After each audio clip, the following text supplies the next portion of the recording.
사람이 모인 곳에서는 뭐 많이 모이나 적게 모이나 사람들마다 다 차이가 있습니다. 외모나 뭐 성격이나 또 살아온 배경이나, 그래서 어떤 생각의 차이들이, 그리고 생활의 방식들이 다 차이가 있죠. 또 뭐 좋아하는 음식도 다 다르고, 그래서 그 어떤 사회든지 어떤 모임이든지 다 갈등이 있어요. 그래서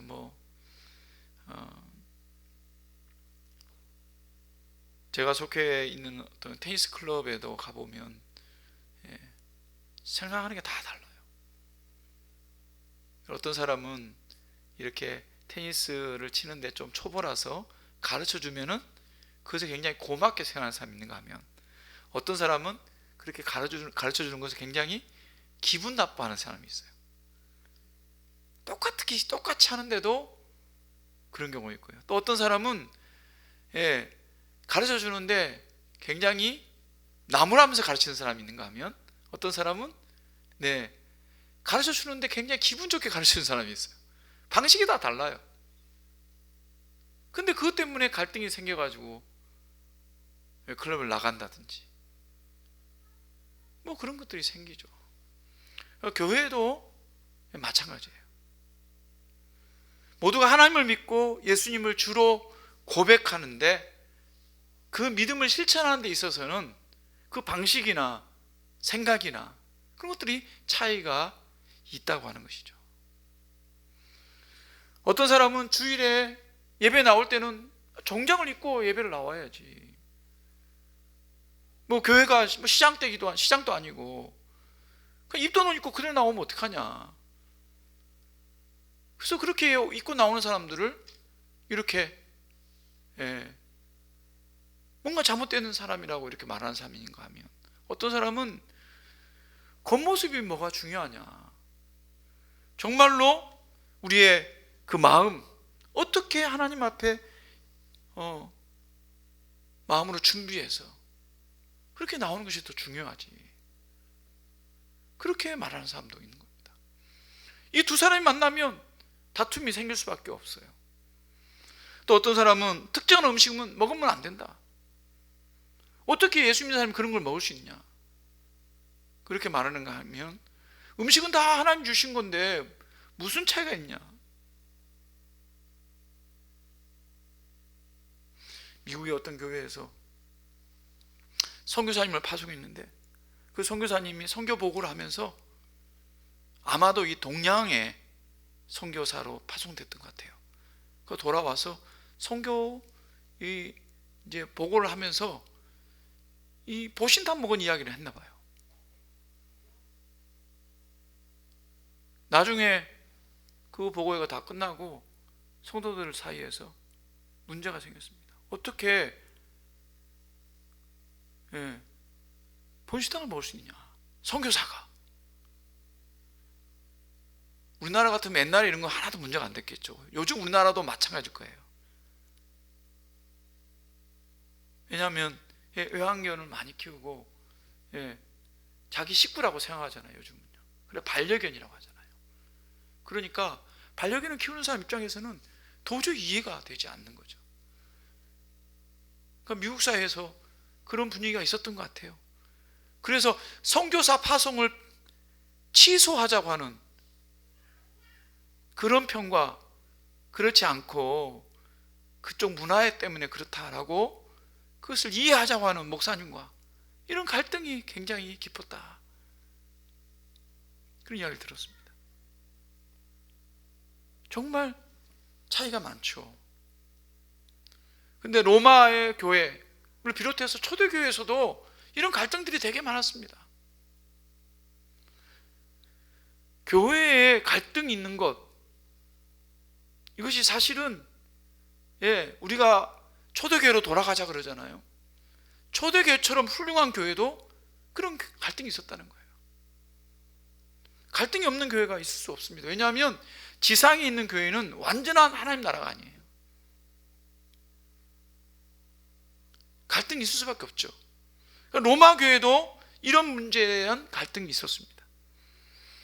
1세기 당시의 로마 교회 안에 물론 대부분의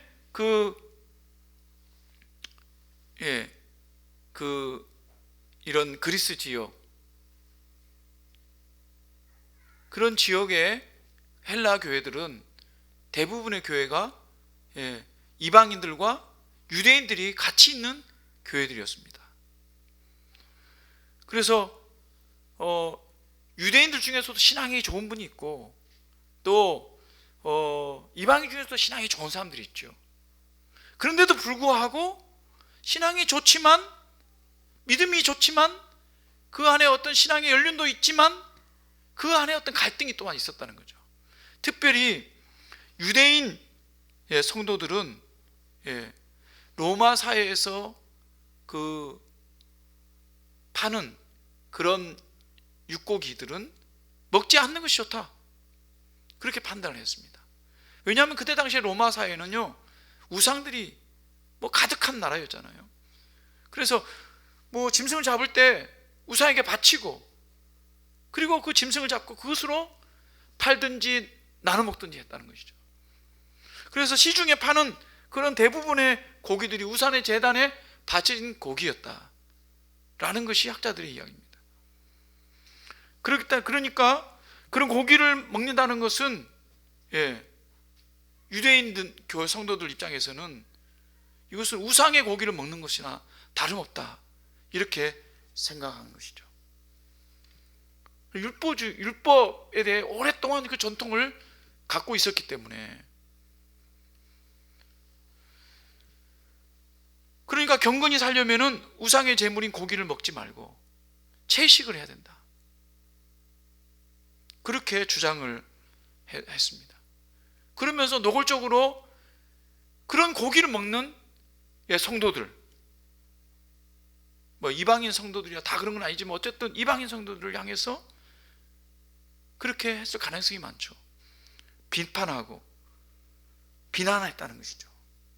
그런데 또 반면에는 율법 조항에 대해서 비교적 자유로웠던 이방인 신자들, 그런데 율법에 대해서 원래부터 알지 못했잖아요.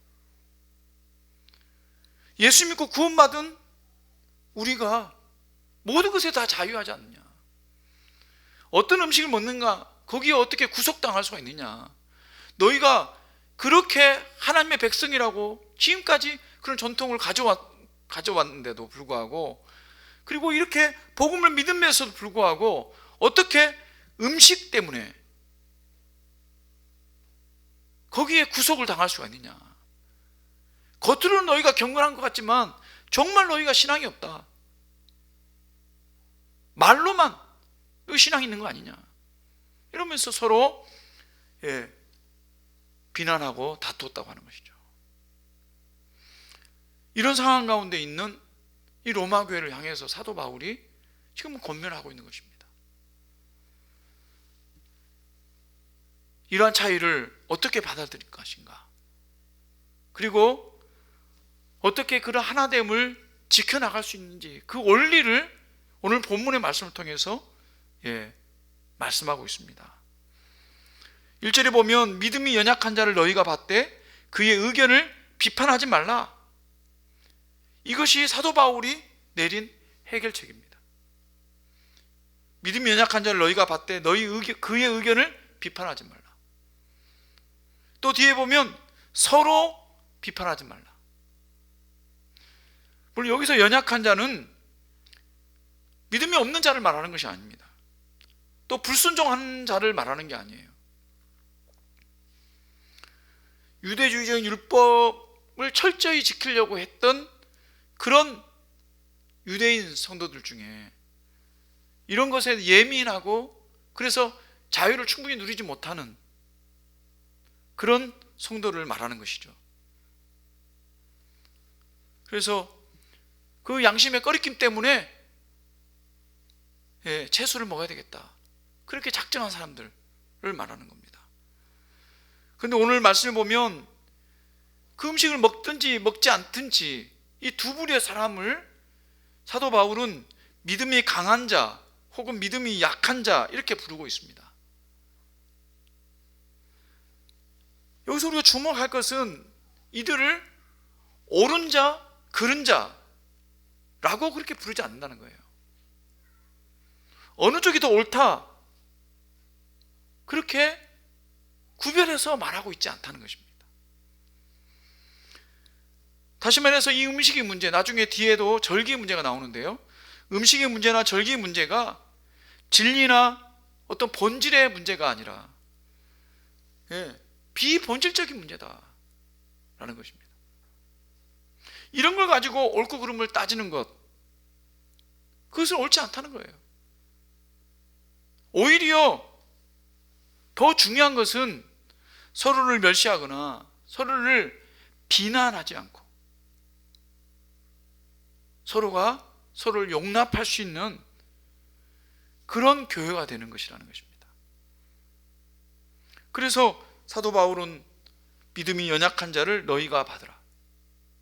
너희가 생각할 때 믿음이 연약하다고 생각하면 그 사람을 그대로 받으라는 거예요. 왜 그렇습니까? 왜 믿음이 연약한 자를 포용해야 됩니까? 4절을 보니까 우리 각 성도들은 하나님의 종이기 때문입니다. 다시 말하면 우리는 서로의 주인이 결코 아니라는 거예요. 주인은 따로 있습니다. 주인이 누구십니까? 바로 하나님이시라는 거예요. 그래서 오늘 말씀이 뭐라 했습니까? 너희가 어떻게 남의 하인, 종을 비판하느냐. 남이 누굽니까? 하나님이죠. 하나님. 하나님의 종을 너가 비판하지 못한다는 거예요. 우리는 이 말이 좀 잘 이해가 안 됩니다. 근데 1세기 당시 2000년 전에 그 종은요, 주인 마음대로 할 수 있는 존재였습니다. 심지어는 물건처럼 사고 팔기도 했습니다. 그래서 그 종에 대한 절대적인 그 권력이, 그 주의 주장이 주인에게 있는 거예요. 그래서 그 종을 뭐 이래라 저래라 할 사람은 그 주인밖에 없어요. 그런데 다른 사람이 그 종을 보고 뭐라 한다. 그건 있을 수 없는 이야기죠. 그 종이 누굽니까? 바로 저와 여러분입니다. 저와 여러분이 하나님의 종이죠. 그래서 성경은 하나님의 소유다, 하나님의 소유된 백성이다, 그렇게 말씀하고 있습니다. 그러니까 판단할 고난이 우리에게 있는 것이 아니라 하나님께 있다는 것입니다. 뿐만 아니라 오늘 말씀에 보면 뭐라 했습니까? 그 믿음이 연약한 자도 이미 하나님께서 그를 받으셨다라고 말씀하고 계셨습니다. 이는 하나님이 그를 받으셨습니다. 4절 하반절에 그렇게 말씀하고 있죠. 그를 받으셨다는 게 무슨 말입니까?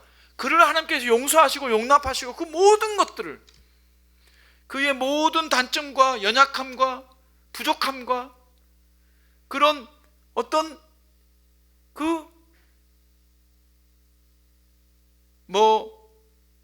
언어도 그렇고 생각 사고도 그렇고 그 모든 것을 그대로 하나님께서 받으셨다는 거예요.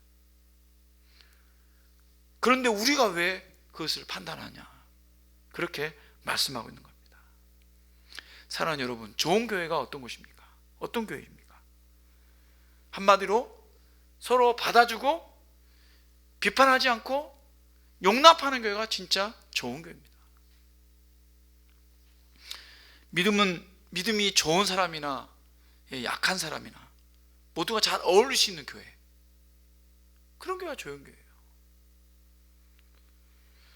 어중이 떠중이도 다 품을 수 있는 교회, 연약한 자도 잘난 자도 서로 잘 믿음 안에서 어울리고 하나가 될 수 있는 교회, 그런 교회가 좋은 교회죠. 어떤 교회는 정말 진리대로 산다, 모두가 다 반듯하다, 그 교회 가면 하나도 흐트러짐이 없다, 그렇게 생각하는 교회가 진짜 좋은 교회일까요? 그런 교회도 없습니다만, 그런 교회를 추구하는 교회는요, 반드시 문제가 생깁니다. 예수님도 죄인들과 함께 어울려 식사했습니다. 이것을 본 바리새인들이 예수님을 비난했습니다. 제자들 향해서 너희 선생은 어떻게 해서 죄인들과 항상 식사하고 죄인들과 어울려 노느냐, 죄인들의 집에 들어가가지고 그렇게 살 수가 있느냐, 그렇게 비난했습니다. 그러나 예수님 뭐라 했습니까? 건강한 자에게는 의원이 있을 데 없고 병든 자에게 쓸데 있다, 그렇게 말씀했습니다. 만약 우리 교회 술 취한 분이 예배에 나왔다, 물론 와가지고 막 행패를 부르고 이런 문제가 되겠죠. 그러나 냄새를 막 풍기고 앉아서 예배 드리고 있으면 우리가 어떻게 해야 되겠습니까? 힐끔힐끔 쳐다보면서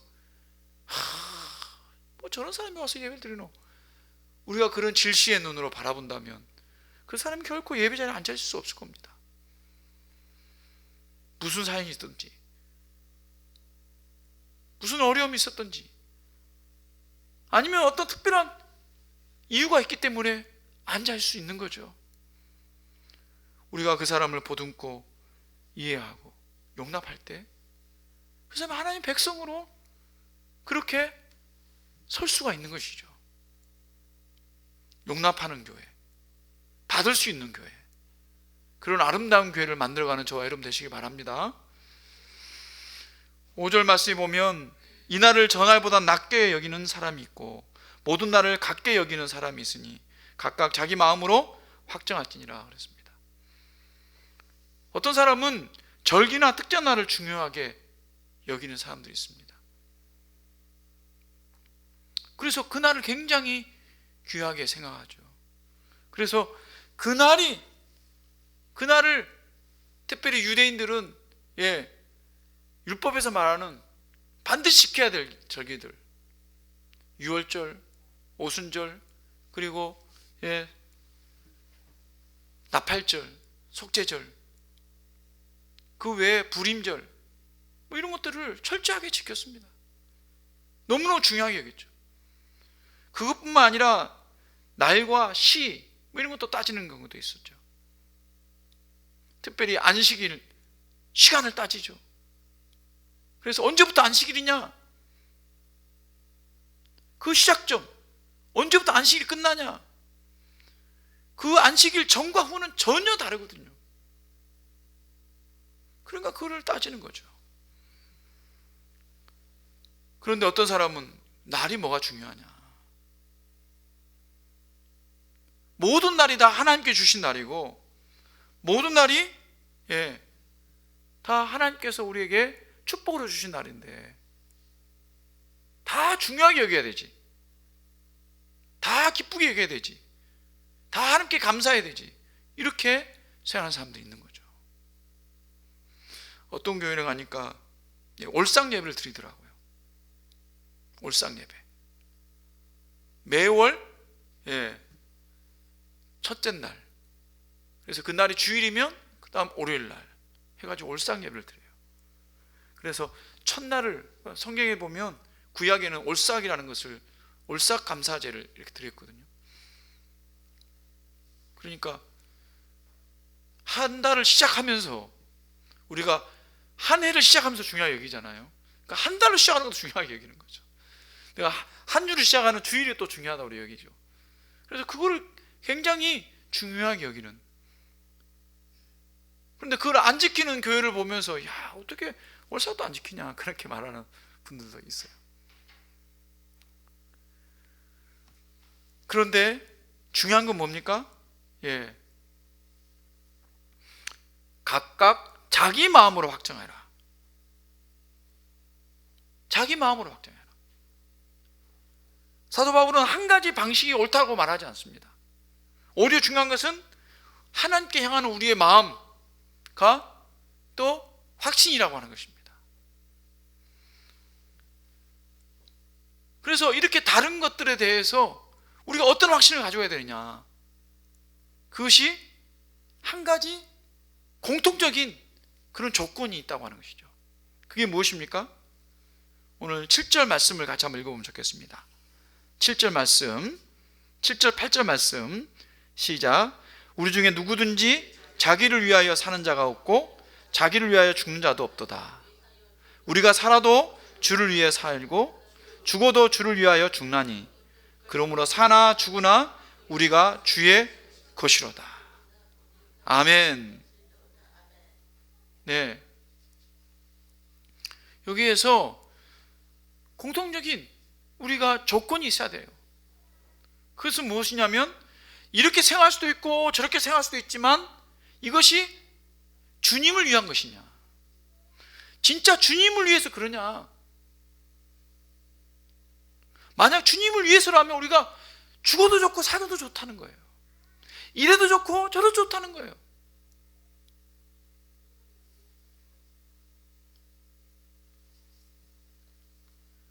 어떨 때 보면 우리가 양심의 가책이 없다, 나는 그렇게 해가 양심의 가책이 없다, 그래서 자기 주장을 끝까지 내세우는 사람들이 있어요. 양심의 가책이 없으면서도 잘못될 수가 있습니다. 잘못 판단할 수가 있습니다. 왜냐하면 그 동기가 하나님을 위해서가 아니라 자기를 위해서 있을 수 있는 거죠. 그래서 절기를 지키는 것이나 음식을 먹는 것이나 그것이 누구를 위한 결정이냐, 주를 위한다고 다 말은 하죠. 우리 교회 안에서 다툼이 생길 때 다들 교회를 위해서 지금 이러는 거다. 우리가 뭐 내가 잘 살려고 그러나 교회를 위해서 그런 거지. 그렇게 둘 다 똑같이 주장을 합니다. 그런데 정말로 주를 위해서 하는 것이냐, 주를 위해서 하는 공통분모가 있어야 됩니다. 왜 우리가 주를 위해서 해야 됩니까? 그것은 우리가 주님의 것이기 때문입니다. 오늘 말씀에 뭐라고 했습니까? 우리가 살아도 주를 위하여 살고 죽어도 주를 위하여 죽나니 그러므로 사나 죽으나 우리가 주의 것이로다. 주의 것, 주님의 소유, 주님의 것이기 때문에 주님을 위해서 모든 것을 판단해야 되는 것이죠. 주님의 소유된 자가 자기의 어떤 이익을 위해서, 자기의 편의를 위해서, 자기의 조그만한 어떤 욕망을 위해서 그것을 주장하고 그것을 행한다고 한다면 그것은 잘못된 것이죠. 교회 안에 술 문제나 담배 문제도 우리가 다툼이 되거나 갈등이 되는 그런 문제일 수가 있습니다.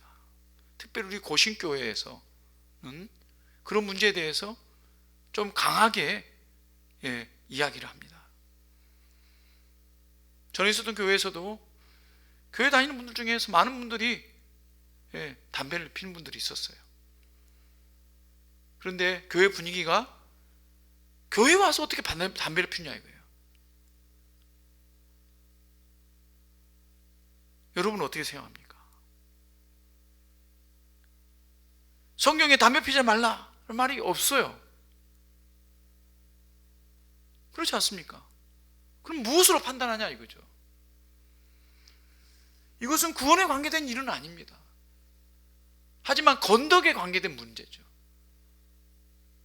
그것은 이것은 성경에서 진리다 아니다, 진리가 아니다라는 것을 말하는 것이 아니라 자신의 건강을 위해서. 왜 건강해야 됩니까? 자신은 자신의 것이 아니라 하나님의 소유이기 때문에 건강한 육체를 가지고 하나님의 나라를 위해서 헌신해야 되기 때문이죠. 건강하려고 하면 담배에 중독되지 않는 것이 중요하다. 그러니까 안 했으면 좋겠다라고 하는 그런 권면의 이야기가 있는 것이죠. 특히 목회자들이 그런 권면을 합니다. 술 먹는 것도 마찬가지죠. 그런데 술 먹었다고 해서 저 사람은 도저히 우리 교회에서 함께 있을 수 없는 사람이야, 그렇게 말해서는 안 되는 겁니다. 권면의 차원입니다. 건덕의 차원에서 이야기하는 것입니다. 그런데 술 먹는 사람, 담배 피는 사람도 생각을 해봐야 됩니다. 과연 내가 주를 위해서 술을 먹느냐, 주를 위해서 담배를 피느냐, 내 욕망 때문에, 내 편의 때문에, 내 습관 때문에 만약에 그걸 하고 있다고 한다면 주를 위해서는 그만둘 수 있어야 되는 거죠. 처음부터 다 할 수 있는 건 아니죠. 하지만 조금씩 줄여나갈 수는 있는 겁니다. 그것이 주를 위한 것이라고 생각이 된다고 한다면 그것이 조건이라고 하는 것입니다. 우리가 갈등을 해결하는 원리가 바로 여기에 있습니다.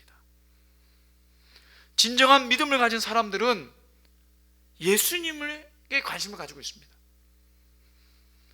어떻게 하면 예수님께 영광을 돌릴까? 어떻게 하면 예수님이 기뻐하실까? 왜 그렇습니까? 오늘 말씀을 보십시오. 9절 말씀을 보면 이를 위하여 그리스도께서 죽었다가 다시 살아나셨으니 곧 죽은 자와 산 자의 주가 되려 하심이라. 예수님께서 우리를 위해서 죽으셨어요. 우리를 위해서 죽으신 그분을 위해서 우리가 무엇을 못하겠습니까? 내 작은 습관, 내 작은 생각, 내 작은 고정관념, 그걸 못 고치겠습니까? 그거 고칠 수 있는 겁니다. 달리 생각할 수 있는 겁니다. 달리 판단할 수 있는 겁니다. 우리를 죄에서 구원하기 위해서 십자가에 죽으신 그 예수님의 사랑과 그 무한하신 은혜를 생각할 때, 그래서 우리를 자신의 소유로 만드셨고 그 우리의 주인 되신 그 주님을 위해서 사나 죽으나 주님을 위해서 산다고 한다면 용서 못할 것도 없고 용서받지 못할 사람도 없고 우리가 다 하나로 주님의 교회를 섬길 수 있을 줄로 믿습니다. 사랑하는 여러분, 우리가 주님을 생각하고 주님을 위해서 우리가 신앙생활을 하고 또 교회라고 하는 이 공동체의 삶을 살아가는 저와 여러분 되시기를 주님으로 축원합니다. 마지막으로 왜 우리가 서로를 용납해야 됩니까? 10절 말씀에 내가 어찌하여 내 형제를 비판하느냐, 어찌하여 내 형제를 업신여기느냐, 우리가 다 하나님의 심판대 앞에 서리라. 12절에 이러므로 우리 각 사람이 자기 일을 하나님께 직고하리라. 이 말씀은 참 두려운 말씀이죠. 참 두려운 말씀입니다. 이 말씀을 읽고 묵상하면서 제 자신도 참 두렵구나. 하나님 뜻 가운데 산다고 하는 것이 참 쉽지 않는, 돌이켜보면 얼마나 잘못되고 악하고 비겁하고 그런 삶을 살았는지 모릅니다. 그렇기 때문에 하나님 앞에 서면 사람들의 눈은 속일 수 있어도 전능하신 하나님, 심판 주신 하나님의 그 눈을 어떻게 속일 수가 있겠어요? 그래서 스스로 다 자백하게 된다고 하는 거죠. 우리 아이들을 키우면서 알잖아요. 우리 어린 아이들, 갓난 아이들 이렇게 잘못한 거 엄마 아빠가 다 보고 알고 있습니다. 어떻게 부모들을 속여요? 못 속이죠. 눈빛만 봐도 알 수 있어요. 그런데요, 우리 전능하신 하나님께서 어찌 모르시겠습니까? 그렇기 때문에 자백하리라, 하나님께 자백하리라. 모든 여가 자백하리라 그랬습니다. 간혹 보면 우리가 주장하면서도 사실은 확신이 안 들 때가 있어요. 이게 진짜 주님을 위한 것인지, 진짜 나를 위한 것인지. 그래서 다툼이 있어도 그것을 해결하지 못할 때가 있는 것이죠. 주를 위한다고 자기 주장을 내세우고 다투었는데 나중에 기도하다 보면 이게 나 때문에 내가 나를 위한 것이구나. 아니면 나하고 친한 사람, 내 편을 위한 것이구나. 지금도 대통령 탄핵으로 인해서 교회가 두 쪽으로 나눠져 있습니다. 좀 보수적인 교회들은 탄핵 무효를 주장하면서 성명서를 내고, 조금 진보적인 교회들은 탄핵이 마땅하다,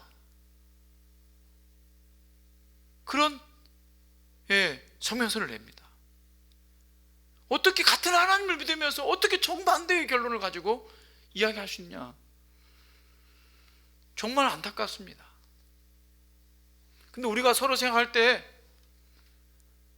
이거는 정말 주님을 위한 거야, 주님 나라를 위한 거야, 이렇게 이야기를 하고 있습니다. 그러나 우리가 분명히 알아야 될 것은 우리 모두가 다 하나님의 심판대 앞에 서서 우리의 혀로 자백하고 직고하게 되어 있습니다. 그때 가면 우리가 행동했던 것들이 다 드러나게 될 것입니다. 우리가 과연 어떤 마음으로 했는가.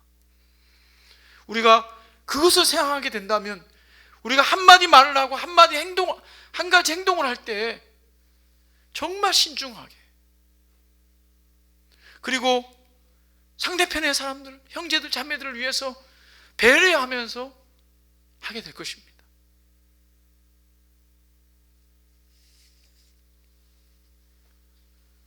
우리를 판단하실 일은 저와 여러분이 아닙니다. 오직 한 분, 우리 하나님밖에 없음을 믿으시기 바랍니다. 결국은 주님께서 판단하십니다.